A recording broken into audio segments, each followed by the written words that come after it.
Hello everyone, this is Big Benedict. We're playing Dark Sector for the PS3 on Brutal difficulty mode, unlockable after you clear the campaign on the default setting. So here we're just going over to the building right in front of us, and we'll have the glaive once we skip the cutscene. And we're going to be doing many things with the glaive as far as solving puzzles, dragging things to us that we can't reach, or dragging guns to us that will minimize us having to get out into the fray of bullets sometimes. So check it out right here, the glaive. Press and release R2 to throw the glaive. Handguns are dual wield with the glaive and can be fired offhand. So if you've got a handgun, you can do both. When they're highlighted red like that, those enemies, that means you can do a finishing move on them and just simply kill them. There's not a whole lot of finishing move animations. Another one of the regrets of this game, but so obviously the reason I'm not going to be finishing these guys off is simply because if I went over there, I would probably get shot up and killed. So if there was just one guy left, I would obviously do it. So here's an example of just melee killing. Even on the brutal setting mode, if there's just one guy around, it's fine to just keep pressing the O button, and you'll eventually get him to the point where he has red outline. So look at this. Sorry. Weapon governors. Military weapons are locked with infection proximity sensors. So sorry about that whole stuttering. I haven't done a guide for a few days, so I'm trying to catch up, and I'm having fun. And I hope you guys have fun too. Check this game out, it's really good. I would buy it if I were you. It's only like $15. I bought it brand new, and it's available for both consoles, but I would recommend the PS3 because that's my favorite system of the two main systems. But anyway, okay, here's a little bit more combat, but the main thing that I read in comments was people were calling this game like Resident Evil. It really isn't like that at all. I mean, it's just a really standard hack. I mean, it's not even a hack and slash game. It's just that you can do melee combat against enemies that don't have. I mean, they'll have projectiles, some of them, but mostly we're going to be dealing not with the guys in the hazmat suits or these guys here, these soldiers. The majority of the enemies that you fight are the monsters. We'll fight later. They're smaller enemies, but it's not hack and slash. You're still shooting them and throwing the glaive at them, and if they do get too close to you, then you just keep pressing the O button, evade if they try to grab you. So here's the first box in the game. Any box that's on the ground, you have to either throw the glaive at it or move. I think I'm going to demonstrate it over here if this is an area. You have to move the camera towards the floor, and then he'll do the kick. It's really kind of inconvenient, and he picks things up so daintily that it's really bothersome. I've just never understood this whole concept of holding down square or whatever the button is just to pick up an item. But anyway, we're going to be getting the steel ability pretty soon, and any ability that you need to have redefined to you or told you twice, just press the select button and then press triangle. You'll go right to the menu where all these tooltips come up, and they have all of them laid out for you, so it's really nice that way.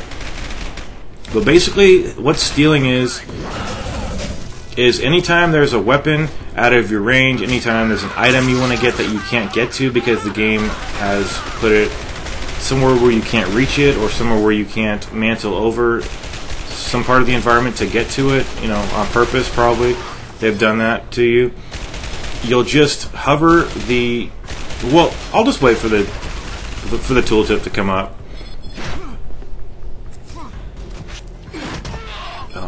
Because I need to actually have it being shown while I tell you what it is. And this should be it right here. So target the pickup with L1 and then tap R2 when the lock-on completes. So I'm going to demonstrate it over here with one of these guns, I believe.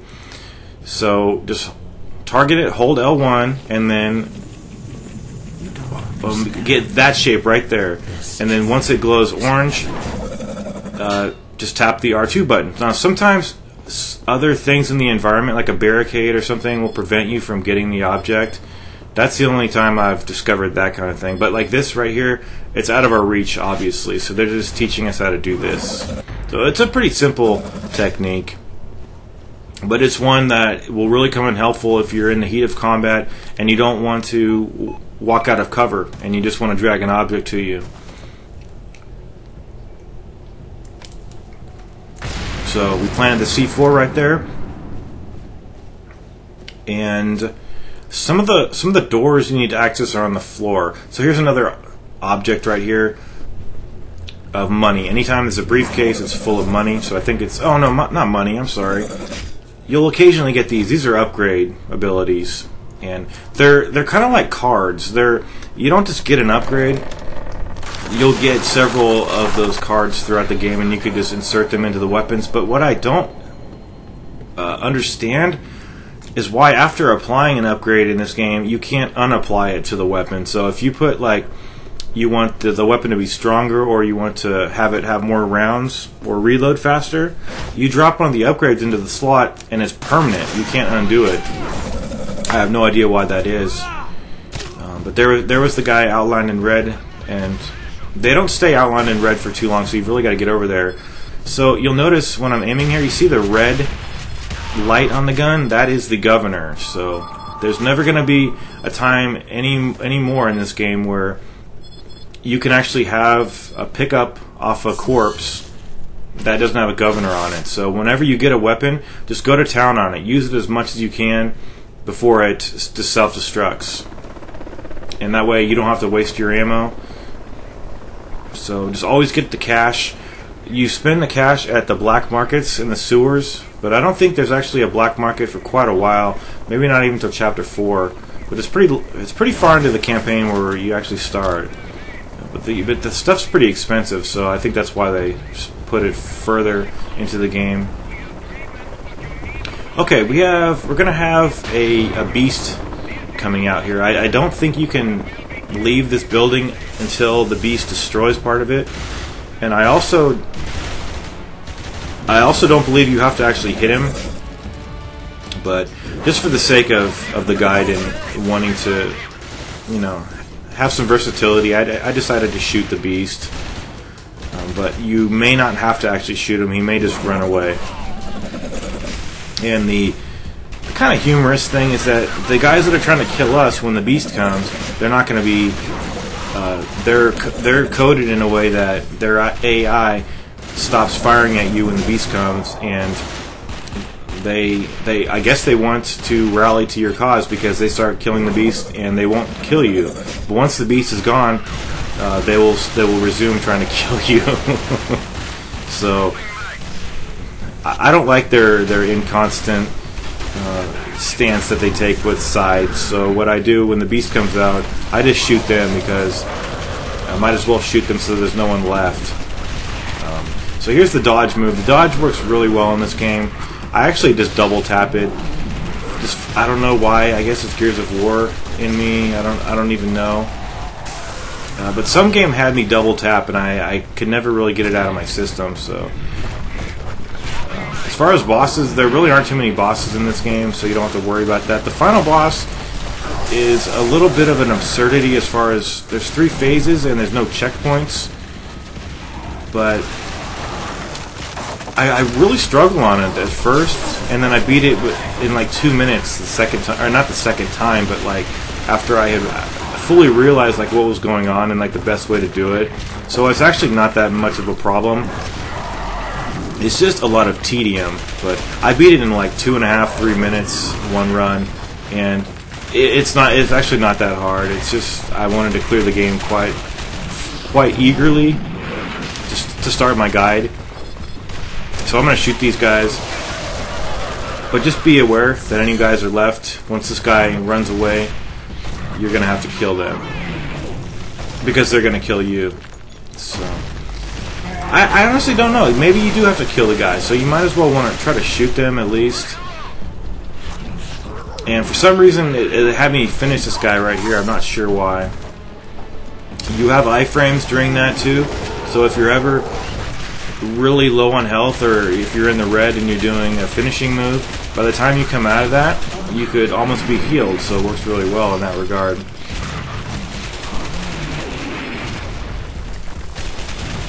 And what I'm going to do is, I'm going to save up for a particular weapon. I don't really know which one yet. Probably like a heavy-duty assault rifle, and I'm going to apply some things that I really want to keep for the game. So I'll probably have one semi-automatic handgun and one heavy-duty assault rifle, and because it's really not possible to get too many items in this game. They just don't give you too much money, and the things are exorbitantly expensive. But you can sell stuff too. Anything you get, you could sell back, but they don't give you too much.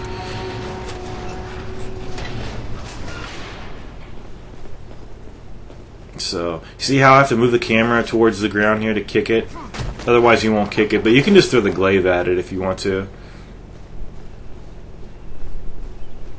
And all of these, like going through doors, occasionally it'll have a loading screen, but I'm telling you, the loading screens are very fast.